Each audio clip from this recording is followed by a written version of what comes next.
கோவையில் நடக்கும் இந்திய அளவிலான 19 வயதிற்குட்பட்ட சிறுவர் மற்றும் சிறுமியர்களுக்கான ஜூனியர் ஊசு போட்டிகளில் பங்கேற்க புதுச்சேரியிலிருந்து விளையாட்டு வீரர்கள் ரயில் மூலம் கோவை சென்றனர். தேசிய ஊசு தற்காப்பு கலை பவுண்டேஷன் சார்பாக இந்திய அளவிலான 19 வயதுக்குட்பட்ட சிறுவர் மற்றும் சிறுமியருக்கான ஜூனியர் ஊசு போட்டிகள் கோயம்புத்தூர் கேபிஜி பொறியியல் கல்லூரியில் 31ஆம் தேதி வரை நடைபெற உள்ளது.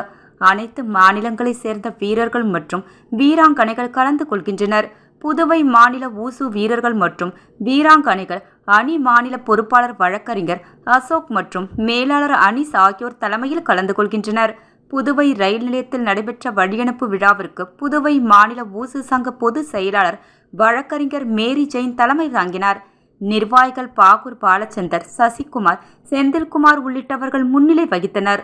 சிறப்பு அழைப்பாளர்களாக புதுவை மாநில ஊசு சங்க தலைவர் வளவன் கலந்து கொண்டு அனைத்து வீரர்கள் மற்றும் வீராங்கனைகளை வாழ்த்தி வழியனுப்பி வைத்தார்.